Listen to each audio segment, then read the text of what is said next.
மறுமலர்ச்சி திராவிட முன்னேற்ற கழகம் ஒரு திரிபுவாத இயக்கமாக மாறி இப்பொழுது மகன் திமுக என்ற பெயரில் அழைக்கப்படுகின்ற காரணத்தினால் திராவிட இயக்கத்தின் சித்தாந்தங்களை பேசுவதற்கும் அந்த கருத்தியலை உள்வாங்குவதற்கும் மகன் திமுக திரிபுவாத இயக்கமாக மாறிய காரணத்தினால் அது அந்த தகுதி இழக்கிறது. மறுமலர்ச்சி திராவிட முன்னேற்ற கழகத்தில் நாங்கள் ஆற்றிய பணிகள் என்பது ஒரு மகத்தான பணிகள். தமிழ்நாட்டுடைய ஜீவாதார உரிமைகளுக்காகவும் எமது தொப்புள் கொடி உறவுகளான ஈழத்தமிழர்களுக்காகவும் தொடர்ந்து போராட்டங்கள் நடத்தி ஏறக்குறைய 32 வழக்குகள் எதிர்கொண்டு 5 முறை சிறை சென்றவன் என்ற நிலையில் அந்த உழைப்பை ஊதாசீனப்படுத்துகின்ற விதத்தில், அந்த உழைப்பை கொச்சைப்படுத்துகின்ற விதத்தில் நான் உயிராக நேசித்த தலைவர் வைகோ அவர்கள் தன் மகன் துரையின் அரசியலுக்காக இந்த படுபாதகமான செயலை செய்து தமிழக அரசியலில் அம்பலப்பட்டு நின்று கொண்டிருக்கிறார். அவர் மகனுக்காக மட்டும்தான் இயக்கம் நடத்துகிறார் என்பதை உலகம் உணர்ந்திருக்கிறது. அந்த இயக்கத்தில் இனி பணியாற்ற முடியாது என்ற ஒரு சூழல் கடந்த 3 ஆண்டுகளாக நிலவி வந்தது. அவர் ஒரு போலியான ஏற்கனவே தீர்ப்பை எழுதி வைத்துவிட்டு ஒரு போலியான விசாரணை நாடகத்தை அரங்கேற்றினார். இன்று அது முழு விடுவி பெற்றிருக்கிறது. நான் இப்ப வேண்டுவதெல்லாம் ஒன்றே ஒன்றுதான். நேற்று என்னை நீக்கி இருக்கலாம், குடிமொழிக்கு போயிருக்க போவதில்லை.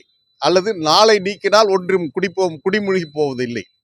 இன்று காலை நீக்குவதற்கான காரணம் மாண்புமிகு தமிழ்நாடு முதலமைச்சர், திராவிட மாடல் பொற்கால ஆட்சியுடைய நாயகன் அண்ணன் தலைவர் தளபதி அவர்கள் ஐரோப்பிய சுற்றுப்பயணம் மேற்கொண்டு இங்கிலாந்து, ஜெர்மன் உள்ளிட்ட நாடுகளுக்கு சென்று உலகத்தின் முதல் பல்கலைக்கழகமாக, தலை சிறந்த பல்கலைக்கழகமாக விளங்கிக் கொண்டிருக்கின்ற ஆக்ஸ்போர்ட் பல்கலைக்கழகத்தில் தென்கிழக்கு ஆசியாவின் சாக்ரட்டிஸ் என்று போற்றப்படுகின்ற the champion of social justice என்று ஆராதிக்கப்படுகின்ற தந்தை பெரியாருடைய திருவுருவ படத்தை திறந்து வைத்து அங்கே ஒரு அற்புதமான உரையை நிகழ்த்தியிருக்கிறார்.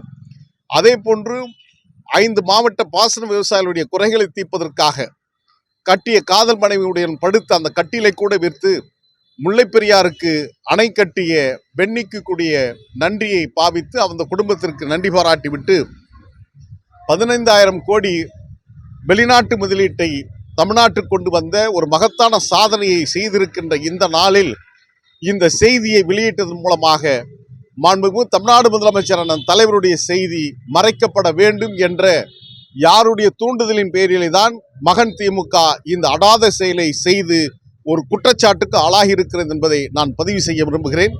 நாளை என்னை நீக்கினால் ஒன்றின் குடிமொழிக்கு போவதில்லை. ஆனால் மாண்புமிகு தமிழ்நாடு முதலமைச்சரான தளபதி அவர்கள் வந்து கொண்டிருக்கின்ற அதே வேளையில் அந்த செய்தி தமிழ்நாடு முழுவதும் மூளை முடுக்கெல்லாம் சென்று நாட்டு மக்களுக்கு இப்படிப்பட்ட ஒரு மகத்தான பணியை செய்துவிட்டு வந்திருக்கின்ற தமிழ்நாடு முதலமைச்சர் குறித்த செய்திகள் எட்டுவதற்கு முன்பாக இதை பிரேக்கிங் நியூஸ் என்று சொல்லப்படுகின்ற விதத்தில் என்னுடைய நீக்கத்தை வெளியிட்டு இன்றைக்கு அதை மறைக்க முயற்சி செய்திருக்கிறார் மறுமலர்ச்சி மகன் திமுகவுடைய தலைவர். எனவே தலைவர் வைகோ செய்தது ஒரு அடாத செயல் மட்டுமல்ல, கூட்டணி தர்மத்திற்கு முரணான ஒன்று என்பதையும் நான் மீண்டும் பதிவு செய்ய விரும்புகிறேன். ஏறக்குறைய 2.25 ஜென்ம தண்டனையை அனுபவித்தது போன்று அண்ணாவுடைய பிறந்த நாள் 117வது பிறந்த நாளுக்கு முன்பாக ஆயுள் கைதிலை விடுதலை செய்வதை போன்று 2.25 ஜென்ம தண்டனையை பெற்றதை போன்று ஒரு விடுதலையை தந்திருக்கின்ற தலைவர் வைகோ அவர்களுக்கு நன்றி கூறுகின்றேன். இதனாலும் மறுமலர்ச்சி திமுகவில் இணைந்து பணியாற்றுவதற்கான வாய்ப்பை நல்கிய தலைவர் வைகோ அவர்களுக்கும் அந்த அப்பழுக்கற்ற தூய தொண்டர்களுக்கும் என் இதயத்தின் அடியாழத்திலிருந்து நன்றி கூறுகின்றேன். தலைவர் வைகோ அவர்களுக்கு ஒன்றை வேண்டுகோள் தான். உங்கள் மகனின் அரசியல் பிடிக்காமல் எதிர்காலத்தில் நிச்சயம் பல பேர் விலகி வருவார்கள். அவர்களை எனக்கு சுமத்திய அந்த கொடும்பழியை போன்று அருள்கூர்ந்து சுமத்திட வேண்டாம்.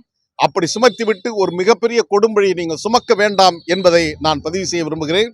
இதுகாரம் தமிழ் கூறும் நல்லுலகம் என்னுடைய நிலைப்பாட்டில் ஆழமாக புரிதலை கொண்டு என் பக்கம் நியாயம் இருப்பதை உணர்ந்ததற்காக உங்கள் அனைவருக்கும் நான் நன்றி கூறுகின்றேன். தமிழ்நாட்டின் அரசியல் களத்தில் வெற்றி சரித்திரத்தை களமாடுகின்ற விதத்தில் எங்களுடைய அடுத்த கட்ட 2வது இன்னிங்ஸ் என்று சொல்லப்படுகின்ற விடத்தில் அரசியல் 2வது அத்தியாயத்தை இதோ மாமல்லபுரத்திலிருந்து துவங்குகிறோம். காலை தலைநகர் காஞ்சியில் துவக்கிய அந்த நிகழ்வு இப்பொழுது மாலை மாமல்லபுரத்தில் துறைமுகத்தில் நிறைவு பெறுகின்ற விதத்தில் இது தொடங்குகிறது. எனவே ஒரு மகிழ்ச்சியான வரவேற்பை நல்கியிருக்கின்ற அனைத்து அன்பு நெஞ்சங்களுக்கும் இந்த நேரத்தில் நன்றி பாராட்டுகின்றேன்.